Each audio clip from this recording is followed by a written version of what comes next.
Esse vídeo que você vai ver na sequência, logo depois da vinheta, é uma aula que faz parte de um curso online que eu tenho que se chama Documentos do EDPB.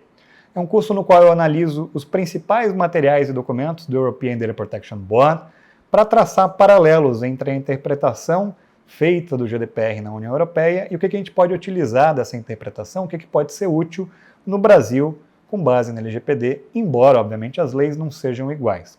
Normalmente eu não disponibilizo publicamente, gratuitamente, essas aulas, mas essa específica eu vou analisar a ação coordenada de fiscalização de 2023 do European Data Protection Board, que foi em relação à posição e designação do DPO. Eu achei que poderia ser útil para todo mundo.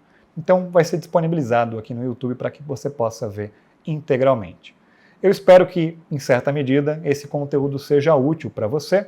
E se for, depois você me fala. Depois você me manda uma mensagem lá no Instagram, no LinkedIn, ou manda um e-mail, o que for, e a gente troca uma figurinha.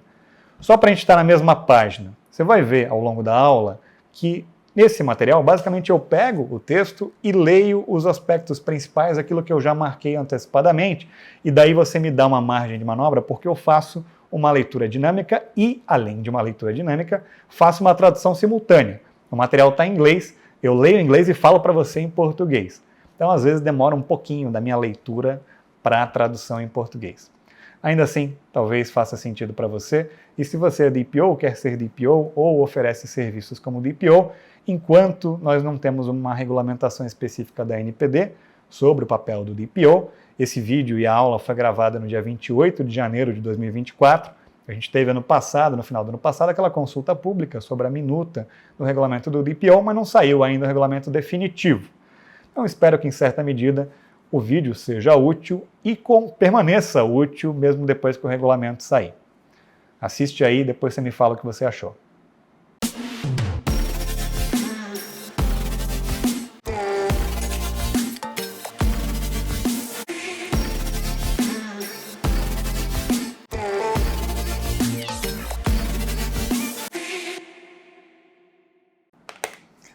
Essa aula é para falar sobre a ação coordenada de enforcement de 2023 do European Data Protection Board, que está relacionada à designação e posição do Data Protection Officer, do encarregado.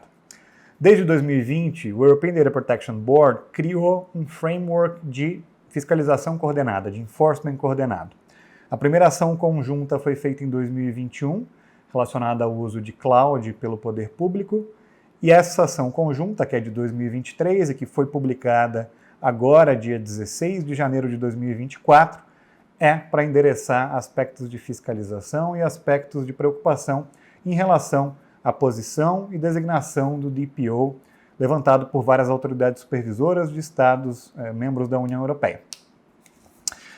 Lembrando que a ideia aqui é a gente tentar fazer um paralelo e comparar quando possível e aprender naquilo que for possível com a experiência da União Europeia, mas para aplicar essa experiência, em certa medida, no âmbito nacional. E no âmbito nacional, a LGPD é bem diferente do GDPR quando diz respeito ao Data Protection Officer, ao DPO, ao encarregado. Enquanto o GDPR é bem prescritivo, a LGPD é super sucinta. Ela literalmente vai falar o seguinte, que o encarregado pode ser pessoa física ou pessoa jurídica, e designar o que é o encarregado lá na parte de definições da legislação, no artigo 5º, e vai falar no artigo 41 que todo controlador precisa ter um encarregado, que o encarregado é aquela pessoa, física ou jurídica, embora não diga isso expressamente, mas é aquela pessoa que serve como meio de contato entre o titular de dados, entre a Autoridade Nacional de Proteção de Dados, e serve para orientar os colaboradores de uma organização para fins de conformidade com a legislação, mas não é responsável, obviamente, pela conformidade com a legislação. E daí diz lá, no artigo 41 ainda, parágrafo 3º, se não me engano, que a NPD pode editar regulamentos específicos, normas específicas sobre o encarregado, que não existem neste exato momento. Eu estou gravando essa aula no dia 28 de janeiro de 2024, Dia Internacional da Proteção de Dados, yay! Só que, dia 28 de janeiro de 2024, ainda não existia um regulamento sobre o encarregado. No final de 2023, talvez você lembre, a NPD abriu consulta pública sobre uma minuta de regulamento em relação ao encarregado e algumas coisas daquela minuta estão, de certa forma, ligadas às prescrições do GDPR. entre elas aspectos de conflito de interesses, de atribuições específicas, de designação do encarregado, o que o encarregado faz, o que não faz, e por aí vai, mas não são exatamente as mesmas. Ainda assim, não dá para a gente se pautar naquilo que tem na minuta. Você tem que esperar sair, enfim, um regulamento do encarregado, que deve sair, imagino eu, ao longo de 2024, talvez mais para o final do ano, talvez mais para o meio do ano, o que for para ser, será. Enfim, tudo isso para comentar que a regulamentação brasileira e europeia é bem diferente. O GDPR traz um nível de detalhamento muito maior em relação à posição e nomeação do encarregado. E a gente vai ler aqui, eu não vou antecipar, porque eu vou ler uma parte do documento que fala exatamente quais que são os requisitos, quais que são as disposições previstas no regulamento europeu. Na nossa legislação isso não existe, mas tudo isso pode ser útil para o que venha pela frente. O que vai acontecer ninguém sabe, mas pode ser que seja relevante. Então vamos lá, bora Bill, ou seja lá qual for o seu nome, para análise deste documento aqui. Vou pular o sumário executivo, senão vou antecipar tudo de interessante para você, e daí você vai embora e acaba a aula e diz, pô, que aula curtinha. Ah não, a gente vai ler aqui o documento na sua íntegra, não, né? Como eu sempre faço. Eu vou ler aqueles trechos que são mais relevantes e lembre-se que eu estou fazendo aqui uma tradução simultânea e lendo ao mesmo momento. Então me dá uma margem de manobra aí, vai? Para você não achar também que eu estou... Não, o documento está em inglês. Eu vou fazer uma tradução ao mesmo tempo para você daquilo que me parece relevante. Primeira parte. Aqui na introdução, o documento fala que o European Data Protection Board selecionou em setembro de 2022 o tópico da designação e posição do DPO para sua ação coordenada de enforcement de 2023. Essa decisão de priorizar esse tópico é especialmente relacionada à posição do DPO como intermediário entre as autoridades supervisoras, entre os indivíduos e a própria organização, o controlador ou, dependendo do caso, o operador, que é a mesma função, em certa medida, que o encarregado tem no Brasil, de intermediário entre comunicações e entre, obviamente, a empresa, a organização ou o órgão público, os titulares de dados e a Autoridade Nacional de Proteção de Dados, lá fora as autoridades supervisoras de cada uma das unidades da União Europeia, dos Estados-membros. Mais especificamente, fala aqui o seguinte, por que esse foi o tema escolhido pelo European Data Protection Board para essa segunda ação coordenada de enforcement? Primeiro ponto, o fato de que o papel do DPO é crucial em garantir a conformidade com as leis de proteção de dados, especialmente dentro das organizações, e o DPO é um player fundamental no sistema de governança de dados. Isso é aplicável tanto lá fora quanto aqui. Embora lá fora seja mais prescritivo, no Brasil é a mesma coisa. O encarregado tem uma função primordial. Talvez o mercado não tenha percebido ainda quão crucial é essa função, mas o encarregado tem uma função essencial até para o funcionamento do sistema de proteção de dados brasileiro. E o segundo ponto, o fato de que no GDPR, o DPO é uma pessoa com conhecimentos específicos das leis de proteção de dados e práticas. No Brasil, a gente não tem ainda esta delimitação. Na verdade, talvez você lembre, no artigo 41 existia um parágrafo 4º, que foi vetado pelo presidente da República na época, que era o parágrafo que dizia que o encarregado precisava ter conhecimento jurídico regulatório. Esse parágrafo sumiu, foi vetado, não existe mais, e trazia outras prescrições ali no parágrafo 4º, mas hoje, nesse exato momento, enquanto eu gravo essa aula, não existe um requisito para você nomear um DPO. Ele não precisa ser alguém da área jurídica, não precisa ser da área técnica, não precisa ter nenhum conhecimento específico em tese. É óbvio que não faz o menor sentido você nomear um encarregado que não tenha qualquer conhecimento específico de proteção de dados, seja do contexto regulatório e jurídico, seja do contexto da própria organização. Ainda assim, não há qualquer regulamentação nesse sentido. A minuta que a NPD colocou para consulta pública no final do ano passado tinha, sim, uma definição que o encarregado deveria ter conhecimento em proteção de dados. Vamos ver o que sai na versão final do regulamento. Neste momento não existe. No âmbito do GDPR, tem, sim, uma prescrição dizendo que precisa ter conhecimentos técnicos específicos. Na sequência, o GDPR estabelece regras específicas relacionadas à designação, conhecimento e experiência dos DPOs, as funções e os recursos alocados para o seu funcionamento e o seu atual papel e posição.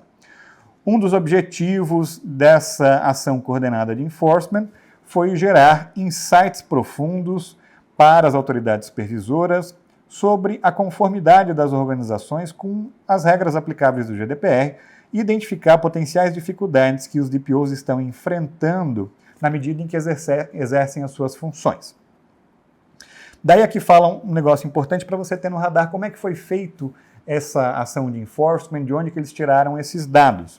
Ao longo de 2023, 25 autoridades supervisoras lançaram investigações coordenadas sobre o papel do DPO. Este framework aqui, de fiscalização conjunta, foi implementado em âmbito nacional em um ou mais das seguintes formas. Primeiro, um exercício de avaliação de fatos, um questionário para identificar se uma investigação formal era necessária, e terceiro, o início de uma investigação formal ou de algum procedimento de investigação específico.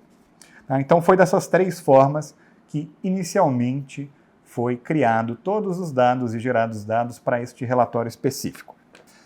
Na sequência fala o seguinte: este relatório agrega os achados das autoridades supervisoras que participaram dessa ação de enforcement coordenada e fornece um estágio atual, uma avaliação de qual que é o estágio atual desse trabalho. Especificamente, a primeira parte desse relatório apresenta estatísticas relacionadas às respostas dos stakeholders para cada uma das autoridades supervisoras, enquanto a segunda parte analisa os desafios enfrentados por DPOs e organizações, controladores e operadores, que designaram um DPO e como que isso impacta na conformidade com as normas aplicáveis. Nessa segunda ação específica do framework de enforcement conjunto, o European Data Protection Board pretende obter insights relacionados ao perfil, posição e trabalho do DPO na prática para guiar as ações de enforcement das autoridades supervisoras, coletar a experiência e conclusões das autoridades supervisoras que iniciaram ou planejam investigações formais ou estão continuando investigações formais depois dessa ação de enforcement conjunta, aumentar a conscientização sobre os requisitos aplicáveis a DPOs dentro de organizações, especialmente em relação à alta administração das organizações, garantir que os DPOs tenham um papel fundamental que é designado pelas leis de proteção de dados para facilitar a conformidade com a própria lei e promover o papel do DPO e avaliar as necessidades dos DPOs e das organizações em relação a guias posteriores ou outra forma de auxílio que possa ser conferida tanto pelo European Data Protection Board quanto pelas autoridades supervisoras. Daí começa um pouco sobre o background e a metodologia utilizada. E aqui é a parte que eu vou comentar sobre o legal background, o background jurídico do Regulamento Europeu de Proteção de Dados. Caso você não conheça, aqui o EDPB traz algumas regras específicas para avaliação. Fala aqui logo no começo que antes da entrada em vigor do GDPR, o Article 29 Working Party, que é o predecessor do European Data Protection Board, já entendia que o papel do DPO era fundamental para accountability, para a prestação de contas, responsabilização de uma organização. E já naquele momento existia um guideline que depois foi endossado pelo European Data Protection Board, que dizia que o DPO está no coração do framework legal para muitas organizações e para garantir a sua conformidade. Daí aqui na sequência diz o seguinte: uma vez nomeado, os artigos não vou mencionar os artigos, depois você pode procurar, mas os artigos determinam que controladores e operadores devem manter o DPO envolvido adequadamente e dentro de um período de tempo adequado, de uma maneira rápida, e célere, sobre todas as circunstâncias e problemas relacionados à proteção de dados pessoais. Ainda o GDPR obriga controladores e operadores a auxiliar o DPO na forma de prover recursos específicos para que ele cumpra as suas funções, além de determinarem que o DPO deve ser independente de qualquer influência de controladores e operadores. Mas, além, o GDPR também determina uma série de tarefas específicas para o DPO, incluindo que eles devem monitorar e fornecer conselhos sobre a conformidade com o GDPR e cooperar com as autoridades supervisoras. Os DPOs devem ser figuras visíveis para interagir com os titulares de dados e a regulamentação também determina que controladores devem manter os dados de contato do DPO disponíveis para que eles possam ser contatados. Essa parte também acontece no Brasil. A própria LGPD diz lá que tem que disponibilizar as informações de contato da identidade do DPO do encarregado. Na sequência, os artigos falam que o papel pode ser incluído como parte de uma posição, desde que o papel, esta posição e as suas outras funções e deveres não resultem num conflito de interesse, que o DPO deve se reportar diretamente ao alto nível de gerência da organização, então a alta administração. O GDPR também permite que múltiplos controladores ou operadores nomeiem um único DPO, desde que o DPO esteja facilmente acessível a todos eles. Além disso, o DPO não necessariamente precisa ser um empregado, pode fornecer os seus serviços na base de contrato, então pode ser uma pessoa jurídica a parte do controlador ou do operador, como acontece também no Brasil. No Brasil você pode basicamente contratar os serviços de DPO as a Service, que é o que o mercado oferece. Daí aqui na sequência diz, no entanto, é muito importante que, mesmo quando o DPO tenha outros papéis ou opere de uma forma parcial, por tempo parcial, a sua função não seja completamente dedicada à proteção de dados, as tarefas do DPO permanecem as mesmas. E os controladores e operadores devem garantir que eles obtenham e tenham tempo adequado, treinamento adequado e recursos adequados para cumprir com as suas funções. Leia, se não é porque você escolheu uma outra pessoa da sua organização que tenha um outro papel, que é um colaborador de uma outra área, para também ser o encarregado, para também ser o DPO, que esta pessoa pode simplesmente esquecer as funções previstas na legislação. E dizer, não vou fazer isso aqui porque eu não tenho tempo, porque eu tenho outras coisas para fazer. O DPO precisa ser alguém que está sempre disponível a qualquer momento e que tem, obviamente, condições de auxiliar a organização, seja o controlador ou operador, a fins de garantir conformidade com o que prevê a legislação. Seja lá fora, seja aqui. Metodologia da pesquisa. As autoridades supervisoras que participaram desse enforcement conjunto primeiro realizaram um questionário em inglês que depois foi traduzido para as línguas relevantes dos países da União Europeia para serem enviadas aos stakeholders por cada uma das autoridades supervisoras. O questionário foi feito para permitir que as autoridades supervisoras apliquem estratégias que entendam melhor para o seu público-alvo. No total, foram enviados questionários a 61.962 recipientes, sendo 42.875 organizações e 19.087 DPOs diretamente. Desses stakeholders contatados, 17.490 responderam e completaram o questionário. Foram 15.108 organizações e 2.382 DPOs diretamente. Quem respondeu? 16 autoridades supervisoras contataram organizações, sejam elas operadores de dados ou controladores de dados, enquanto 7 autoridades supervisoras entraram em contato diretamente com o DPO. E 2 autoridades supervisoras fizeram os dois. Entraram em contato com o controlador ou com o operador e também com o DPO, que tinha o dado de contato. Isso tem 2 possíveis consequências. Quando um DPO foi compartilhado por várias organizações, é possível que ele ou ela tenha respondido somente uma vez à pesquisa, ao contrário de responder para cada uma das organizações que ele atuava ou que ela atuava como DPO. E o segundo ponto é que grande parte das pesquisas foi completada por organizações, controladores ou operadores, que podem geralmente, ou que eventualmente podem ter apresentado ao seu nível de conformidade numa luz mais favorável para as próprias organizações. No lugar de falar assim, não, a gente não faz isso aqui, blá, blá, blá, talvez a resposta tenha sido um pouco mais favorável para a organização do que se a resposta tivesse sido fornecida diretamente pelo DPO. Aqui vamos ver se tem mais alguma coisa relevante. Não, nada muito específico. Ok, vamos pular para os achados, os findings. Primeiro, 70% dos DPOs contatados e que responderam à pesquisa, de acordo com a pesquisa, são empregados da organização que foi contatada. Então não são DPOs externos, não são DPO as a service. Eles podem vir de várias unidades diferentes. Em geral, a maioria veio de funções ou jurídicas ou de compliance. Que é o que acontece bastante no Brasil também. Via de regra, um DPO, quando vem dentro de uma organização, ou é do jurídico, ou é de compliance, ou é de TI, de SI, mas é um número razoável até.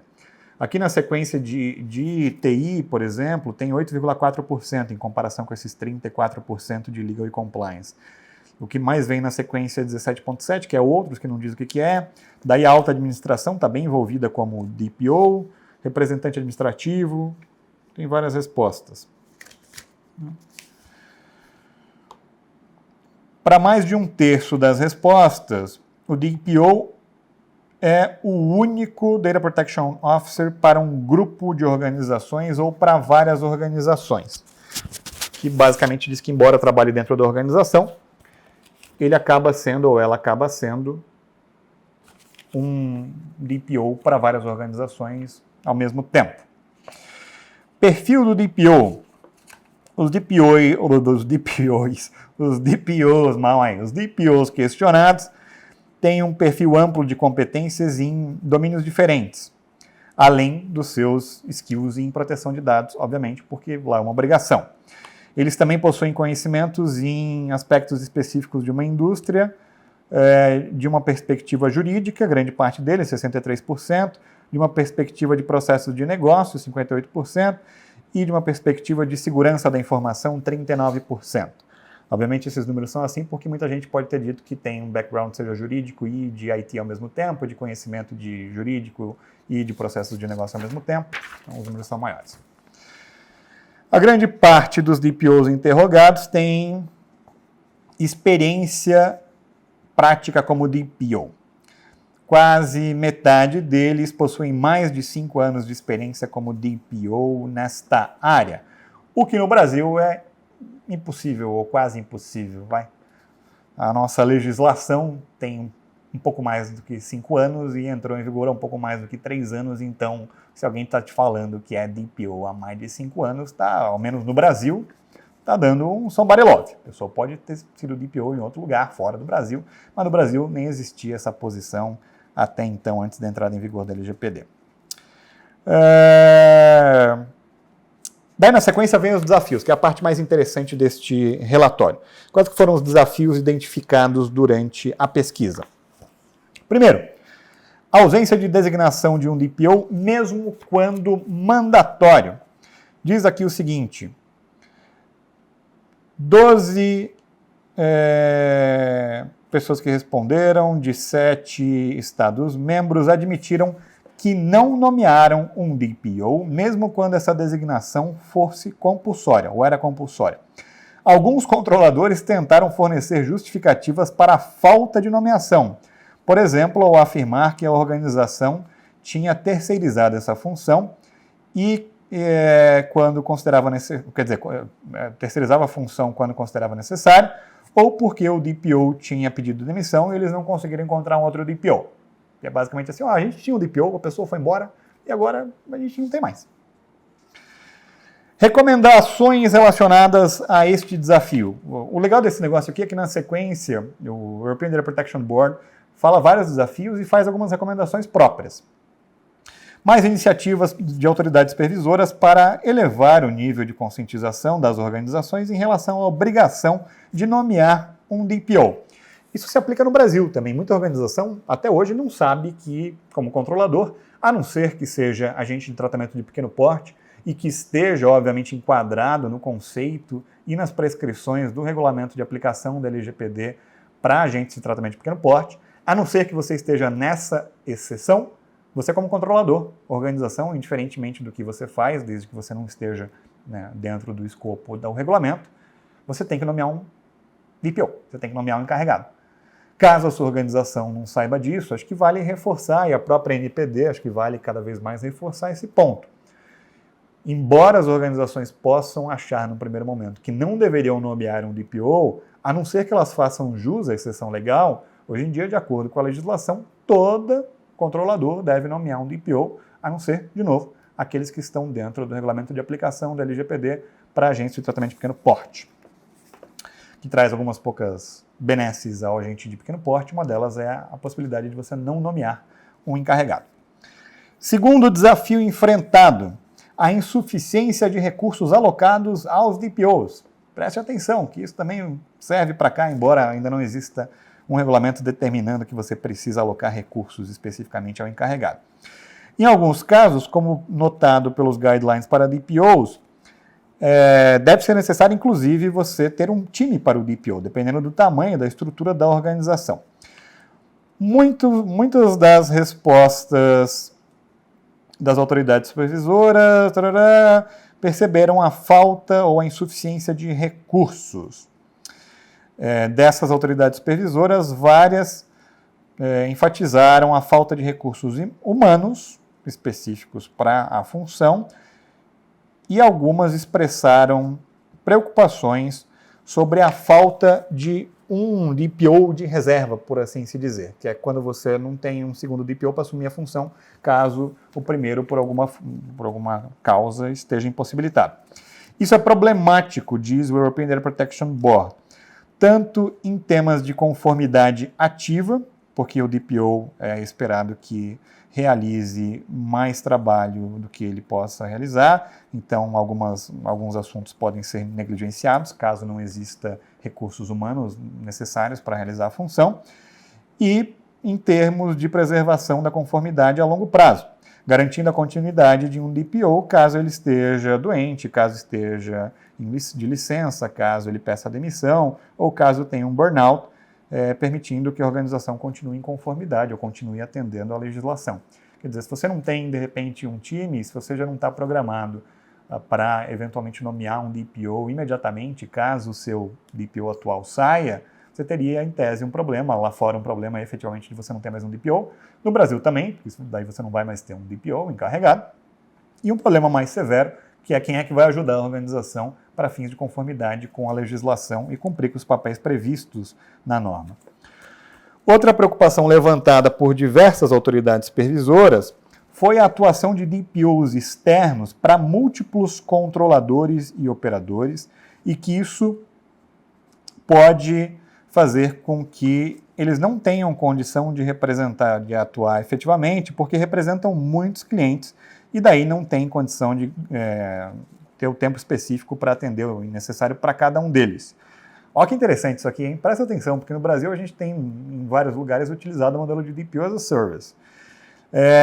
Preocupações similares também foram expressadas por DPOs in-house, com vários controladores contratando DPOs para funções part-time, então só em meio período, ou incluindo outras funções do DPO. Isso aqui é interessante porque o European Data Protection Board vai dizer na sequência que se você não tem alguém que você tem certeza que pode atuar e que tem tempo disponível para atuar e para atender a sua organização adequadamente, você também viola o GDPR. Garantir compliance com essa... Vamos ver aqui. O artigo 38 requer que o DPO tenha recursos suficientes e necessários para executar as suas funções. Garantir conformidade com essa disposição é bem mais fácil com um time dedicado full-time que apoia o DPO e, quando necessário, com um DPO substituto. Eu usei reserva, mas reserva não é a melhor palavra. Com um DPO substituto.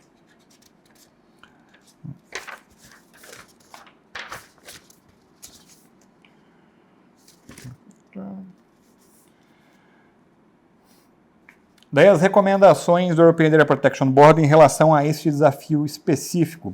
Mais iniciativas e ações pelas autoridades supervisoras devem ser incentivadas para a administração de organizações dedicar mais recursos ao DPO e o seu time. Em todos os períodos, os controladores e operadores devem realizar uma análise caso a caso de quais recursos o DPO precisa, Recomendamos que controladores levem essa obrigação a sério e estejam prontos para demonstrar esse trabalho. Leia-se, não é só você falar assim, eu avaliei. Para fins de accountability, em tese, você deveria de alguma forma documentar que o que na nossa visão a gente entende que é necessário para o DPO, para que ele possa cumprir a sua função, são esses recursos, seja financeiros, seja de tempo, seja recursos humanos. Em alguns casos, controladores e operadores devem verificar cuidadosamente que o DPO possui recursos necessários para executar as suas funções. E daí, ó esse aqui, que interessante. Presta atenção, porque isso aqui pode ser super útil no Brasil. Em alguns casos, quando você empregar um DPO externo, isso pode requisitar, isso pode exigir que controladores e operadores verifiquem quantos clientes o DPO as a Service tem, para garantir que ele possua tempo suficiente e capacidade de cumprir com as obrigações previstas no GDPR. Hoje no mercado tem muita gente que presta serviço de DPO as a Service. Tem empresa que foi criada só para isso, tem escritório de advocacia que também presta serviços de DPO as a Service. E tem muita gente que presta DPO as a Service para 100 empresas, sem às vezes não ter a condição efetiva de atender 100 empresas ao mesmo tempo, caso as 100 empresas sofram, por exemplo, um incidente de segurança no mesmo dia. O que o European Data Protection Board está falando aqui é que o controlador que decide contratar um DPO as a Service, no lugar de empregar um DPO internamente, deveria fazer um trabalho prévio de identificar quantos clientes esta empresa ou esse escritório que está prestando serviço de DPO as a Service atende, para saber se efetivamente a estrutura que tem disponível consegue atender mais você, controlador. Porque se você não fizer essa avaliação, a responsabilidade é sua como controlador, que você deveria ter feito esse trabalho prévio, de entender, será que esta organização que está me oferecendo serviço de DPO as a Service tem como cumprir com a legislação em aspecto de dedicação de tempo e de pessoas? Próximo ponto de atenção, próximo desafio, a falta de conhecimento específico ou de treinamento dos DPOs. Outro bom ponto para a gente pensar e levar em consideração no Brasil. Fala o European Data Protection Board o seguinte: além de recursos humanos e financeiros, as autoridades supervisoras também identificaram preocupações relacionadas ao nível de treinamento e de conhecimento específico dos DPOs. Isso inclui tanto o nível de treinamento e conhecimento exigido quando a pessoa foi contratada e o nível de treinamento e conhecimento fornecido para auxiliar o DPO desde a sua contratação. Porque treinamento e conhecimento não é só uma coisa prévia. Para você contratar, em tese, um DPO, você deveria levar em consideração qual que é o conhecimento técnico dessa pessoa ou dessa organização em aspectos de proteção de dados. Obviamente, lá fora você é obrigado a levar isso em consideração. Mas não é só na hora que você contrata. Você tem que manter essa pessoa atualizada, manter essa pessoa treinada, manter essa pessoa com conhecimento específico, que é o que vem na sequência aqui. O GDPR explicitamente exige que o DPO tenha conhecimento de expert knowledge. A mera experiência não é suficiente para cumprir com esse requisito legal. A pessoa precisa ser efetivamente um expert, ter um baita conhecimento técnico. Em segundo lugar, proteção de dados e privacidade são campos que evoluem rapidamente e exigem que o DPO receba educação consistente e contínua.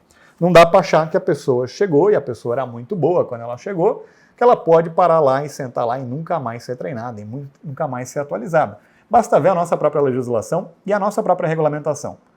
Quando o LGPD entrou em vigor, muita coisa ainda não havia sido regulamentada. Ainda hoje, no começo de 2024, tem muita coisa que não foi regulamentada. Se o encarregado, se o DPO não continuar constantemente em treinamento, estudando, recebendo suporte para esses fins, seja suporte financeiro, seja suporte de tempo, obviamente essa pessoa não vai mais ter condição de exercer a função. Porque a regulamentação que veio ao longo dos últimos 3 anos e que ainda virá, pode mudar substancialmente alguma regra específica que não existia. Na sequência, isso reflete uma área de preocupação genuína na medida em que os DPOs só podem exercer as suas funções adequadamente e fornecer o benefício completo da sua função se eles forem adequadamente treinados. Senão, não tem como. Recomendações específicas do European Data Protection Board. Vou ler só algumas, depois você pode pegar e ler todas aqui. Controladores e operadores devem garantir que eles estão documentando o conhecimento e treinamento, tanto a necessidade quanto o progresso dentro da sua organização. Controladores e operadores devem garantir que os DPOs recebam oportunidades suficientes, tempo suficiente e recursos suficientes para refrescar o seu conhecimento e aprender sobre os últimos desenvolvimentos, incluindo, quando relevante para suas atividades, em matérias de inteligência artificial e da legislação de inteligência artificial ou do mercado digital europeu. Olha que interessante. E aqui, inclusive, entra um aspecto curioso. Você deve ter visto que várias organizações internacionais, inclusive a IAPP, têm focado muito o desenvolvimento da parte de inteligência artificial. E aqui a própria regulamentação, a própria ação de enforcement, faz uma menção à necessidade de o DPO estar em constante evolução e treinamento, inclusive em temas de inteligência artificial, que inevitavelmente trata muito dado pessoal. Próximo desafio. Os DPOs não receberem papel relevante como exigido no GDPR. Daí aqui diz o seguinte, o levantamento traz dúvidas sérias e questionamentos sérios com algumas variações dramáticas na frequência com que tarefas diferentes são realizadas por DPOs nomeados. Daí aqui vai trazer alguns dados específicos, por exemplo, a função comumente mais exercida ou atribuída ao DPO foi informar e aconselhar nas obrigações relacionadas às leis de proteção de dados. Mas daí fala outro ponto aqui na sequência. Ao mesmo tempo, a função com o menor score reportado foi de monitoramento da execução de DPIA, de Data Protection Impact Assessments, que são os relatórios de impacto da proteção de dados.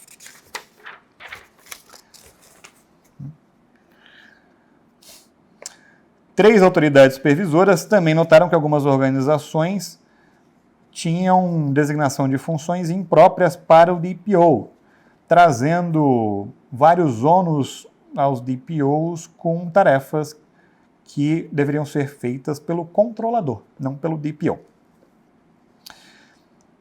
Daí até diz um ponto interessante aqui, que vale inclusive para a gente no Brasil. De acordo com os guidelines do DPO, é uma função do controlador e não do DPO realizar, quando necessário, um DPIA, um relatório de impacto. E daí diz assim, ainda que o DPO possa ser envolvido de forma significativa na elaboração de um DPIA, ele deve ou ela deve ter independência suficiente para avaliar o DPIA e as suas conclusões. A função do DPO lá fora não é realizar o relatório de impacto como um todo, é avaliar o relatório de impacto depois que o relatório de impacto foi feito, o DPIA foi feito. E aqui esse ponto é relevante porque na minuta que foi apresentada pela NPD e foi levada à consulta pública, tinha lá uma atribuição que foi incluída pela NPD que dizia que o DPO, o encarregado, seria responsável por realizar o relatório de impacto. Quando, na verdade, a função primordial do DPO, ao menos de acordo com o European Data Protection Board e com os guidelines europeus, não é executar em si o DPIA, ou relatório de impacto, mas avaliar os seus resultados e avaliar efetivamente o que você vai colocar lá. Porque, vamos lá, se o DPO é a pessoa que vai realizar o DPIA, ele não vai ter muita independência para o resultado final. Ele vai dar um resultado que ele já está meio committed naquele resultado. Ele falou que aquilo vai estar lá. Quando você precisa de um terceiro, meio de fora, que seria o papel do DPO, para avaliar se quem fez aquele relatório de impacto identificou efetivamente quais que são os riscos e as medidas para mitigar aqueles riscos. Senão não vale de muita coisa. Recomendações sugeridas, aqui no caso concreto. Controladores devem garantir que o papel do DPO seja promovido internamente, no sentido de trazer à tona e trazer clareza o que o DPO deve fazer e qual que é a função dele. Na sequência, A falta de envolvimento sistemático do DPO com as organizações.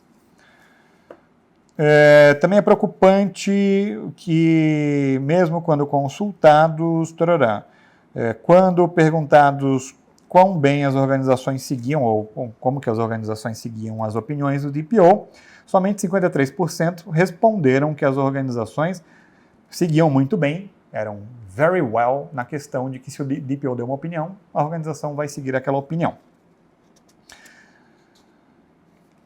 Lendo conjuntamente alguns desses dados, as respostas deixam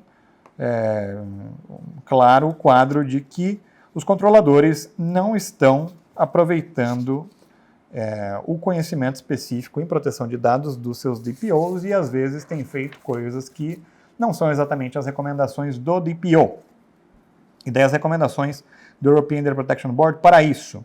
As autoridades supervisoras podem auxiliar e encorajar iniciativas para proteger e melhorar a independência do DPO, indiferentemente da forma de contratação ou como que ele exerce a sua função, para que os DPOs se sintam livres e independentes para cumprir com as suas funções. E esse é um problema concreto que acontece muito no Brasil também. Às vezes o DPO, o encarregado, tem medo de dar a sua opinião sincera e concreta sobre uma determinada situação, porque acha que, em certa medida, vai ser retaliado pela organização. Se a organização quer realizar uma determinada ação, às vezes o DPO se sente obrigado ou pressionado para dizer que aquilo é possível. Quando, na verdade, o papel do DPO não deveria ser topar qualquer coisa que a organização quer fazer, mas sim auxiliar a organização dizendo à organização, na verdade, isso aqui que você está querendo fazer, eu entendo que não dá para fazer, ou a gente tem que tomar uma série de precauções específicas, a gente tem que implementar uma série de medidas de mitigação, não é meramente sair fazendo. Só que na prática, tanto no Brasil quanto lá fora, inevitavelmente o DPO, em muitos casos, se sente pressionado a meramente dizer, beleza, está tudo ok, vamos em frente e depois a gente vê o que acontece. Próximo ponto, conflito de interesses e falta de independência do DPO. Primeiro aspecto, conflito de interesses em relação a papéis ou funções conflitantes. Primeiro, DPOs in-house algumas vezes possuem posições ou têm tarefas relacionadas à alta administração da organização. Isso significa que os DPOs podem atuar como diretores, como o CFO, como o CEO, ou heads de departamento, funções nas quais eles provavelmente tomarão decisões sobre os propósitos e os meios das atividades de tratamento da organização.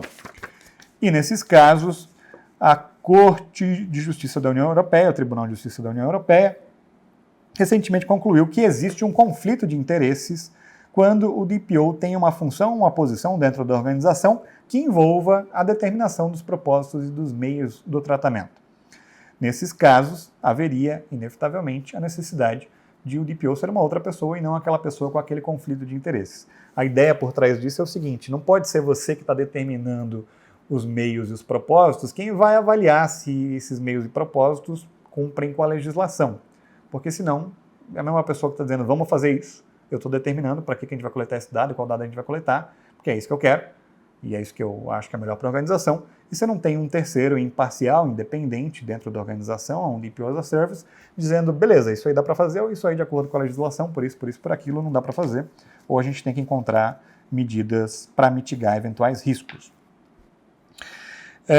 E aqui tem outro ponto relevante para a realidade brasileira. Preste atenção, você que é advogado e o seu escritório de advocacia fornece serviços de DPO as a Service. É por isso que, inclusive, aqui no escritório a gente não faz isso, tá?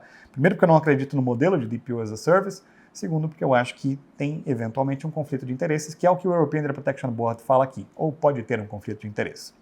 Por exemplo, como mencionado por uma das autoridades supervisoras, escritórios de advocacia designados como DPOs externos podem, em alguns momentos e às vezes, receber funções que conflitem com as suas funções de DPO.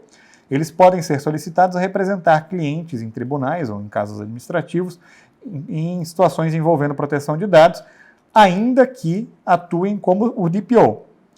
Mesmo isso pode levar a conflito de interesse,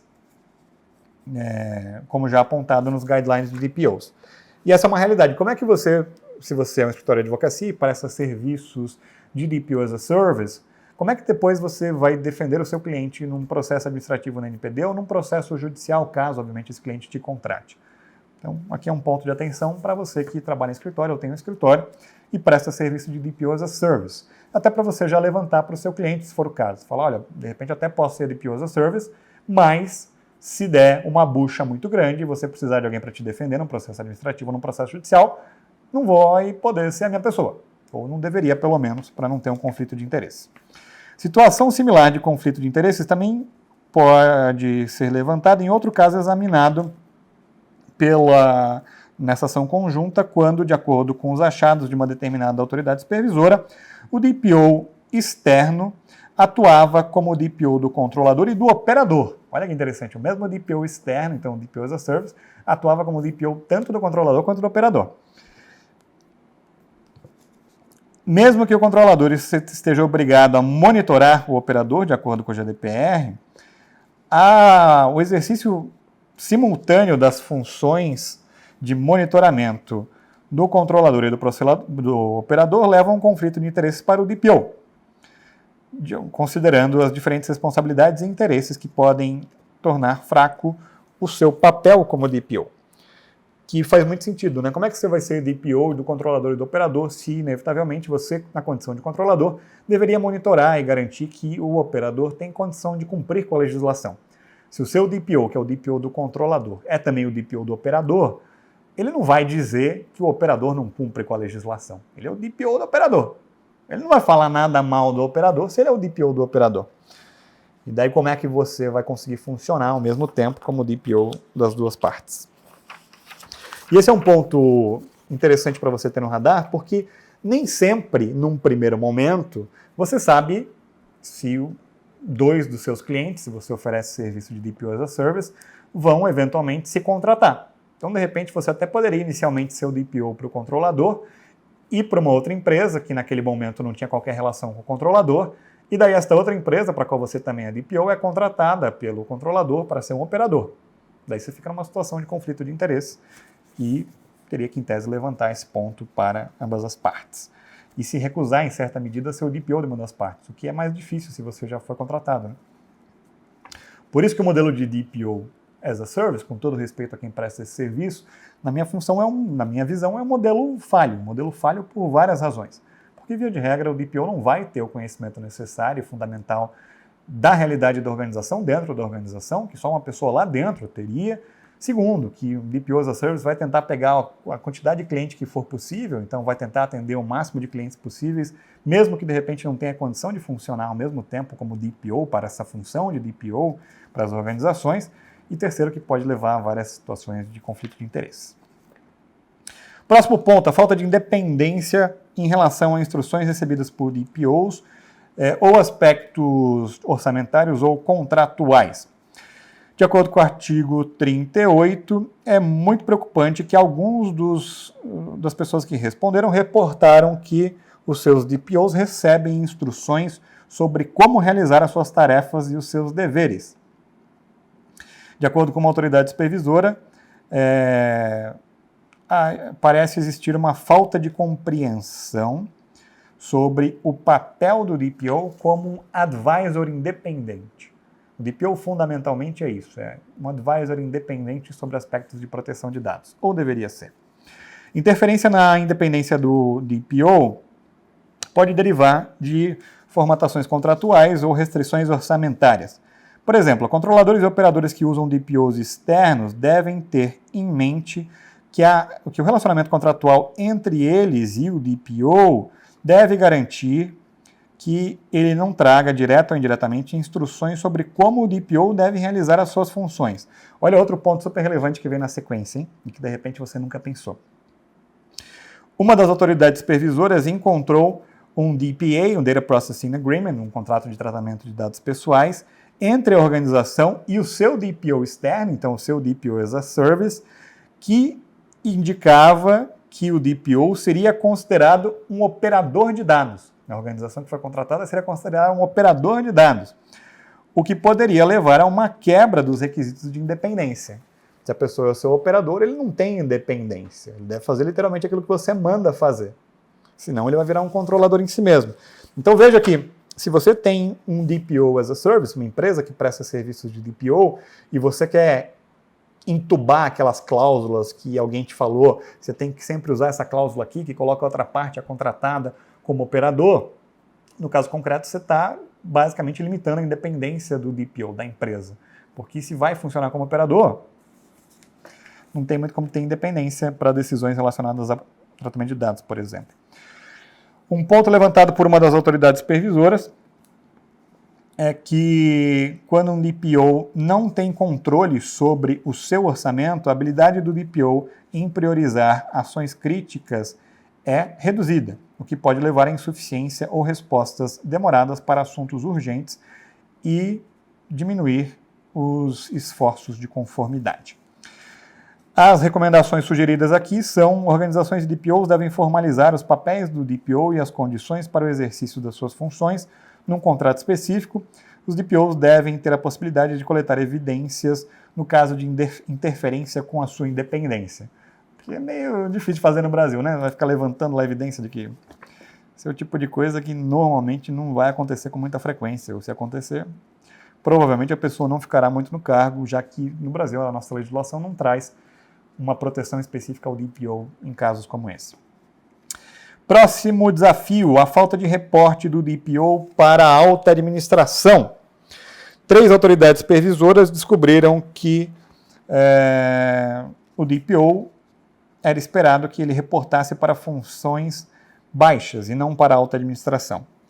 Esses achados requerem investigação adicional para determinar se o DPO tem garantido uma forma irrestrita de reportar à alta administração quando necessário, que também é uma obrigação prevista no GDPR.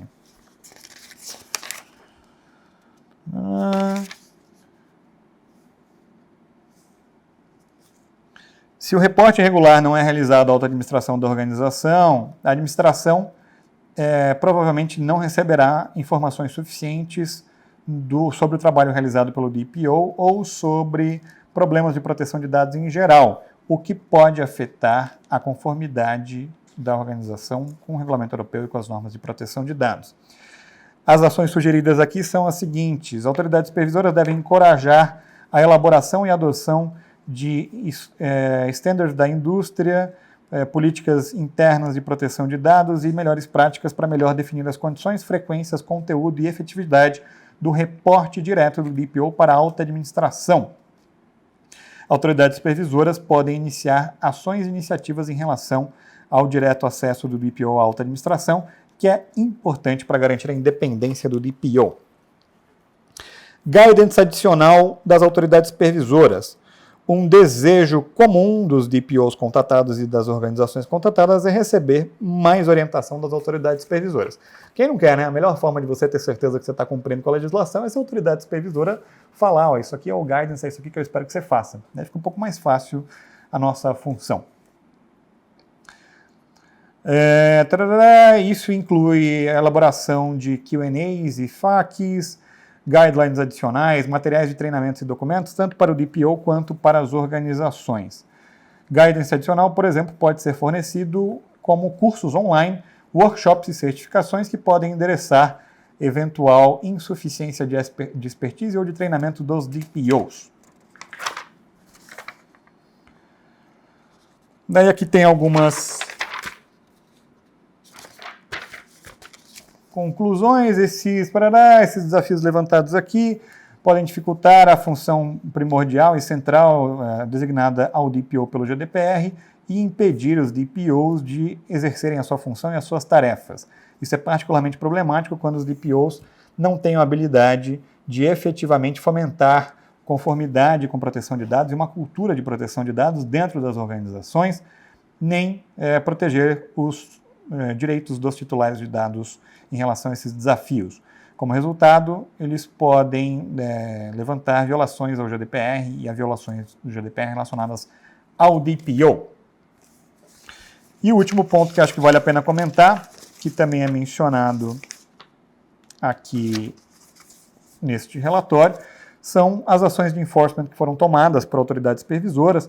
Daqui fala de várias delas, então aqui diz que, por exemplo, a autoridade da Bélgica já adotou 8 decisões específicas relacionadas ao papel do DPO de abril de 2020 a agosto de 2023, em tópicos como independência do DPO, conflito de interesses, nível de suporte fornecido pela organização, falha de reporte à alta administração, falha de nomeação de um DPO e falha de envolvimento do DPO ou ausência de envolvimento do DPO.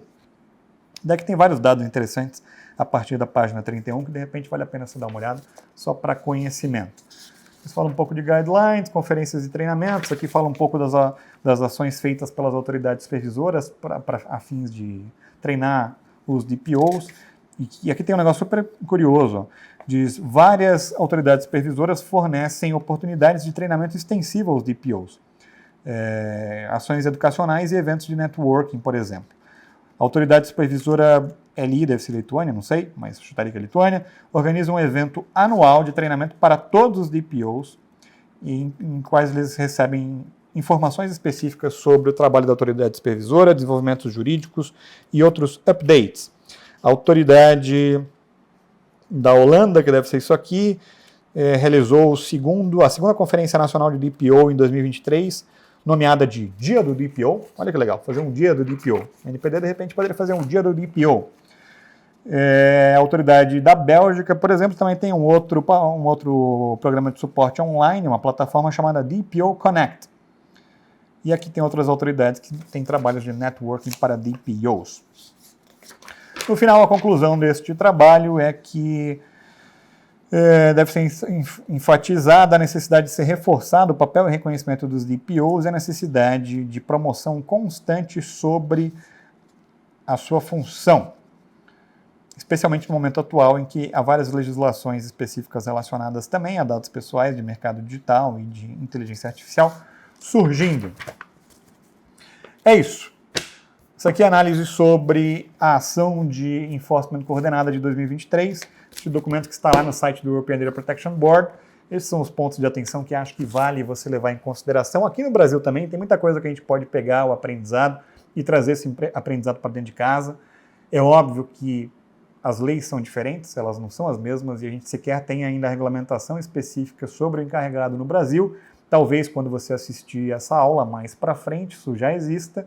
E daí, de repente, algumas das coisas que eu comentei aqui possam se tornar ou mais relevantes ou irrelevantes, a depender do que venha pela frente no Brasil. O esperado pela minuta é que a gente tenha pontos similares ou mais próximos do GDPR do que existe hoje, quando efetivamente surgiu o regulamento. Então, tem uma boa chance de que tudo isso aqui que eu comentei, de alguma forma, seja útil. Se não for útil pela regulamentação, é útil para pelo menos você ter no radar como é que funciona na União Europeia, como é que funciona no GDPR, e tentar, em certa medida, tropicalizar esses aspectos e trazer esses aprendizados para cá. Espero que de alguma forma te ajude.